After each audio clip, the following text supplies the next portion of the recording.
Sometimes I have the feeling that I can't keep up with life. I'm trying to do everything at once and I'm trying to do everything in one day. And as a matter of fact, I might be trying way too hard. Do you ever feel that you're constantly running behind, but you're still not getting the results that you're aiming for? Are you close to desperation? Do you feel like, I have no idea what to do, then just give up? I don't deserve it apparently. Apparently, this is just not for me. Sometimes I need to take care of myself first before I'm going to do something.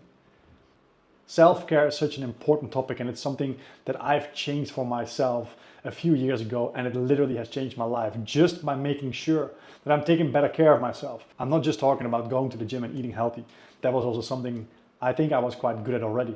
It's all the other aspects. How do you take care of your mental self? How do you take care of your emotional self?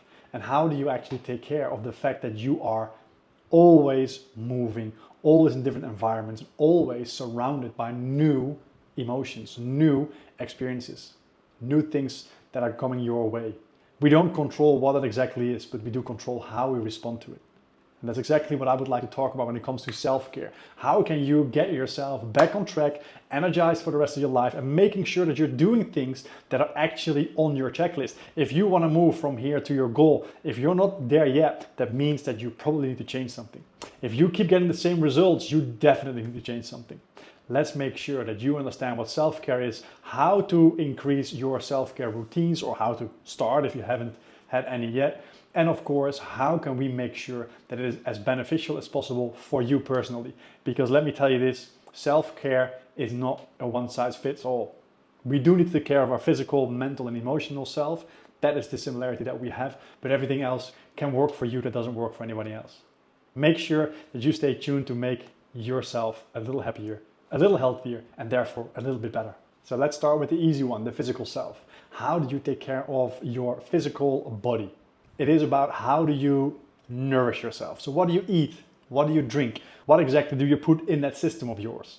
How is your physical well-being? And of course, do you exercise in any shape or form? How do you take care after exercise? What is it that you do to keep yourself, your physical self, in top shape? So it's not just going to the gym and eating protein. It's an important part of it, but that's not what I'm aiming for. I'm aiming for something that works for you. So maybe it is eating more fresh fruit. Maybe it's starting to drink at least 2 liters of water every single day. Maybe it is, I should get into movement. Whatever it is that you need to start working on, write it down, please. Write it down, make sure that it is somewhere where you can see it, because at the end of the video, I want you to create your own new self-care routine. So the physical self, how many hours do you sleep? What do you eat and drink? What do you do when it comes to movement? And I'm not talking becoming as big as you can. I'm talking flexibility, mobility, coordination. Do you play sports? Do you walk the dog? Do you swim? I don't really mind what kind of movement or exercise it is that you do. I want you to become aware of how much you do and what exactly does that mean for your body. Why I strongly believe that movement is the key for every single person on earth, it's because it releases endorphins. Endorphins is a chemical in our brain that releases the happy feelings. These chemicals create our natural painkillers and our mood elevators. So by getting into a regular movement schedule, get yourself into an exercise pattern where you do something every single day. And I'm not saying the same thing, but at least every single day there is movement in the body. Movement that is challenging, movement where you feel actually that your inner voice is telling you, I don't want to do this, but you push yourself just a little bit. Get those endorphins right in there because it's going to make you a lot happier. And because we are now in a better movement pattern, now I want you to get into a better sleep pattern. Write down what time do you go to bed, what time do you wake up, how many times do you wake up, what is the quality of your sleep. Maybe you would like to download a sleep app. I don't really know what works for you, but try to find a way where you monitor how good your sleep is, how well you feel recovered the next day. Because if we're moving more, we need to rest more. In our sleep, what happens is we are restructuring our brain. We are physically creating a new organized brain. We're creating new connections, we're putting certain things in place, and everything that we've experienced during the day is now getting their own little location. While all this reorganization is going on, it's also repairing itself. And that's why sleep is also so important. While you are sleeping, the repairment of your brain creates a better decision making, a better emotional control, and it improves your memory. So get moving, get sleeping. Next up is emotional self-care. How do you take care of yourself when it comes to your emotions? What exactly do you acknowledge? What exactly do you tell yourself when you go through these waves? Because that's exactly what's happening with our emotions, right? You go up and you go down, you're happy, you're sad. Sometimes you don't even feel anything at all, is what you think. But the most important part is no matter where you are on that wave, how do you allow yourself to express them? Are you somebody that is super duper impulsive? Do you really live in your emotions? Or are you somebody that is more stoic? Somebody that understands, hey, this is how I feel right now, but this is how I'm going to respond. Sometimes when you have no idea what is going on, journaling, talking to a friend or a therapist, making sure that you vent to someone close by, maybe you have a colleague that you trust, that already helps. Just to make sure that you understand, hey, wait a minute, I'm on an emotional wave. I need to make sure that I'm calming myself down or I'm making myself feeling a little bit better. Make sure that you're aware of what kind of emotional state am I in right now and how can I express myself without letting that emotional state influence my actual message too much. It is important that everybody understands to your own level that we do share our emotions, that we do talk about it or you write about it, but that you get it out of your system. Neuroscientifically proven, if you bottle up your emotions, it activates your amygdala, a small part in the front of your brain. That part that is responsible for fear, for anxiety, and for a frightened response. By letting all your emotions out, you reduce your stress. And that helps your brain function more efficiently and in a healthier way. So emotional self-care is not just how you feel. It works further into your brain than you actually think. And since we're up here anyway, let's get into mental self-care. How do you take care of yourself mentally? What is it that you actively do for your mental health? So we started with the physical self. I wanted you to challenge yourself. I wanted you to get moving. I wanted you to do certain exercises or workout routines for you to challenge yourself to see, hey, how far can I go in certain situations? Actually, I want you to do exactly the same for your mental self. So just like that workout for the physical body, get into exercising for your mental health care. Make sure that you read books, you pick up a new skill, a cooking course, a new language. Maybe you want to do some puzzles.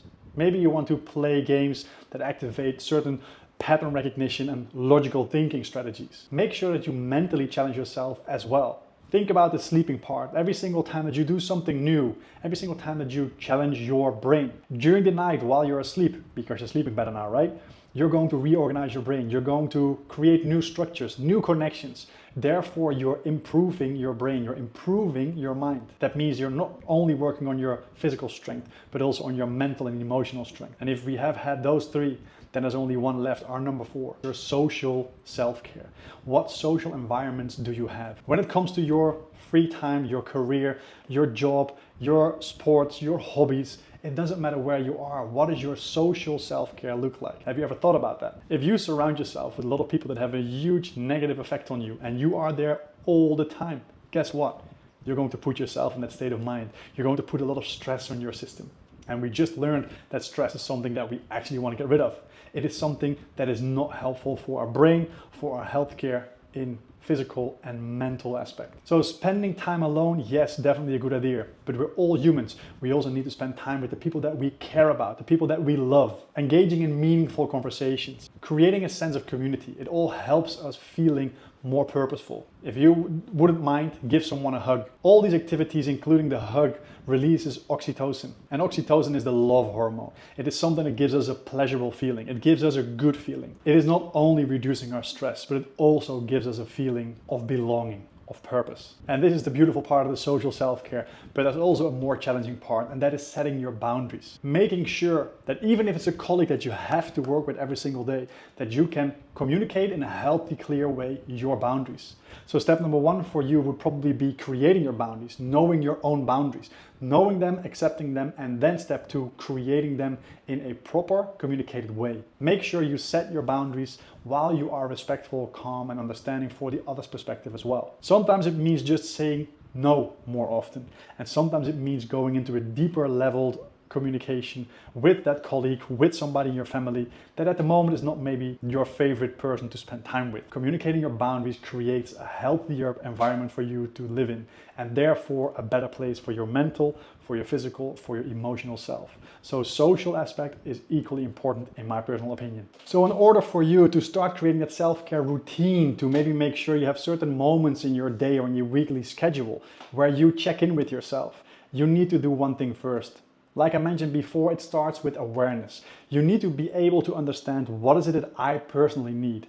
What is it that I need to become more careful with myself? Maybe you're an amazing sleeper. Maybe you work out every day and you have a super strict healthy habit. Great. Let that physical aspect go. How is your social aspect? How is your mental aspect? How is your emotional aspect? Assess where you think you could improve. Write down what is your highest priority. What do you think do you have the most benefit from if you would start with that one? Number 2 is to start as small as possible, just because I want to create momentum. I want to make sure that you celebrate every small little win, super duper big, that creates momentum, that boosts your self-confidence, that boosts your self-belief, because you keep showing up for yourself. You keep showing yourself that you are taking care of yourself. And that's exactly where I want you to be. The Winner Effect, a great book, by the way. Make sure that you stack your wins.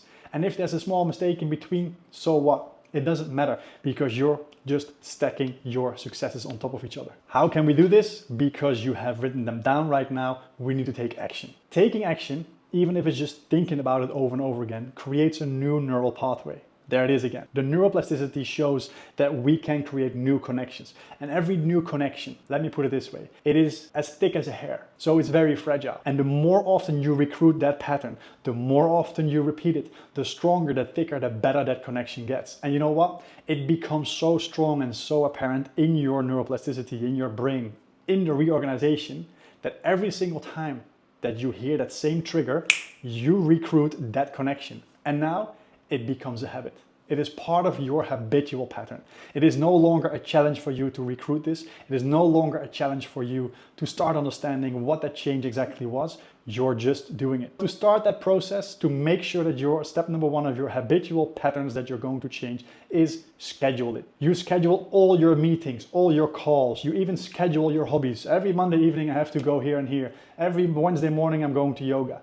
Why don't you schedule those few minutes per day for yourself? Show up for yourself first. And then the last part, be flexible. Yes, you're gonna make mistakes. Yes, you're gonna fail. Yes, you're going to fall off your horse. And you know what? You're gonna go back on your horse as well. It doesn't matter that you make mistakes. It doesn't matter that you fail from time to time. And it doesn't matter that you feel like I can't do this from time to time. As a matter of fact, your inner voice is probably gonna tell you that. But you know what? It only becomes a habit. It only becomes a pattern. It only becomes part of you when you push through, when you do it no matter what.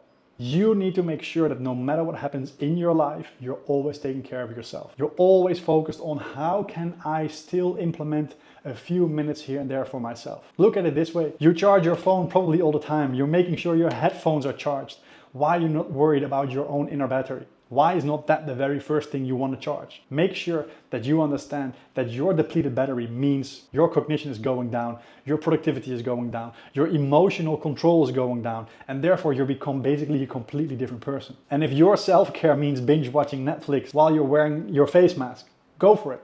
I don't care what it is that you do, but I want you to be aware of the 4 aspects of your self-care and how to implement this in your daily routine. If you would like to start journaling, if you would like to make sure that you're more aware of your thinking, of your actions, or whatever is going on in your life while staying focused, while being present, and while making sure that you are focused on you, download my success journal. It's in the description below. I've heard crazy good feedback from a lot of different people. I've even adjusted it a little bit because I got feedback from one person that I totally agreed with. So I made a small adjustment as well. Download the success journal. It's going to help you. It's going to help you set the intention for your day. It's going to help you create accountability towards yourself and taking responsibility of your own results. Guys, I love you so much, and that's all that I'm trying to do, is spreading more love, getting people healthier, getting people happier, making sure that change is happening. Change is never easy because we're humans, but it's always possible, always. And that's exactly what I'm passionate about. That's what gives me energy, and that's why I love to kick your ass. With humor, with a lot of respect, and of course with confrontation, but never to break you down. Always to show you something and to push you. I want to challenge you. I want to see you grow. I want to see you thrive. I want to see you happier and healthier. Guys, be amazing. Thank you so much for spending some time with me. I hope that you subscribe to the channel. I hope that you understand that I'm doing this because this is what I love doing and I want to see you thrive. Please share this with just one person. That's more than enough. That's all I'm asking. 5 seconds out of your day, you're doing me a big favor. You're hopefully helping that person because they get new information and it makes you feel good because you helped 2 people in 1 click. Thank you so much, guys. Enjoy your day. Be amazing.